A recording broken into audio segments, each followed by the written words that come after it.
तो जीवन में आ रही हेल्थ की परेशानियां, कर्ज की परेशानियां, संतान पक्ष से अगर आपको समस्याएं आ रही हैं तो जीवन में होता है आपका केतु खराब। केतु एक ऐसा ग्रह है जो आपके अंदर आंतर मन को जो है वो कहीं ना कहीं ठेस पहुंचाता है। आपको बहुत ज्यादा वो इमोशनल कर देता है। आपके जीवन में हो रही घटनाएं जितनी भी ये काल्पनिक होती हैं, डर होता है, भय होता है, ये सब आपको केतु देता है। आज की वीडियो में केतु के अशुभ लक्षण जिसमें आप ये जान सकते हैं कि आपका केतु खराब है, उसी के ऊपर वीडियो है। एस्ट्रो गाइड मलिक में आप सभी का वेलकम।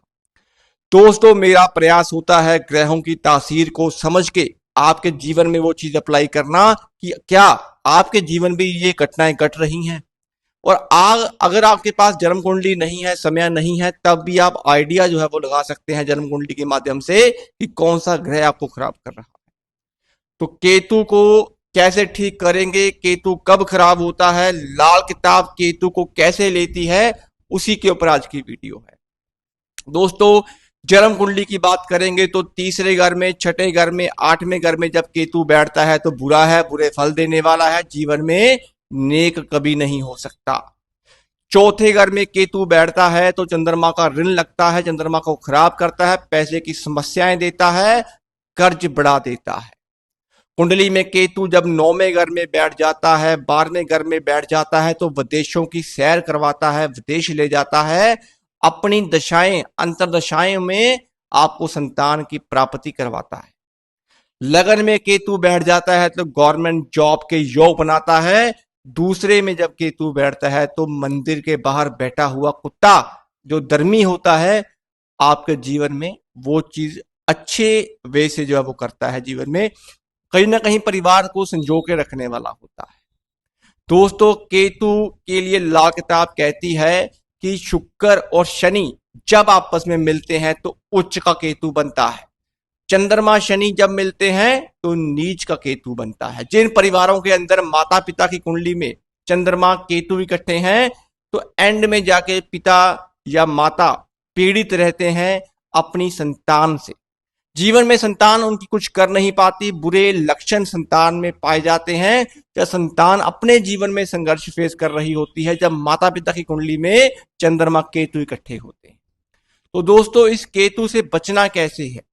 केतु आपके पैरों में, घुटनों में, रीढ़ की हड्डी में दर्द है, आपके कानों का दर्द है, आपके जीवन में कितनी कितनी सर्जरियां जो है वो केतु करवा देता है। एक अजीब सा डर है, आप एक बंद कमरे में बैठे रहते हैं, अंधेरा आपको पसंद है और किसी चीज को लेके शक आपके अगर मन में है तो वो केतु की सबसे बुरे हालात होते हैं। केतु सिर्फ और सिर्फ बृहस्पति से कंट्रोल होता है। बृहस्पति गुरु है, केतु चेला है।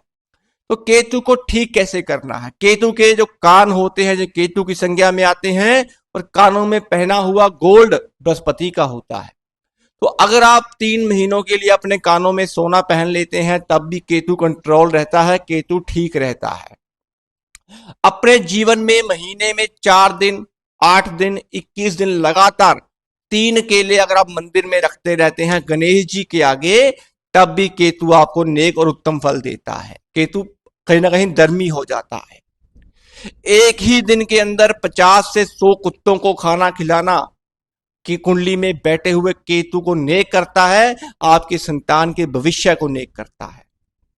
दोस्तों, केतु के लिए कुत्तों की सेवा, केले मंदिर में देना, कानों में सोना पहनना, इन तीनों उपायों को अगर आप रूटीन प्रक्रिया के अंदर रखते हैं तो जीवन में आप कर्ज से भी बाहर निकलेंगे, हेल्थ की समस्या से भी बाहर निकलेंगे और चल रहा अजीब सा डर उससे भी आप बाहर निकलेंगे।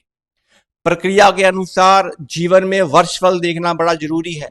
अगर वर्षफल में केतु आपका बुरे घरों में आके बैठ गया है तो उस साल के लिए वो केतु आपके लिए समस्याएं पैदा कर सकता है, जिसमें सबसे बड़ी समस्या होती है हेल्थ की और कर्ज की। तो इस चीज को पहचानें, अपनी कुंडलियों को जांचें, कुंडलियों की जांच पड़ताल करवाएं और कुंडली में बैठे हुए केतु के उपाय करें। इससे ही आपके जीवन में आपको सुधार जो है वो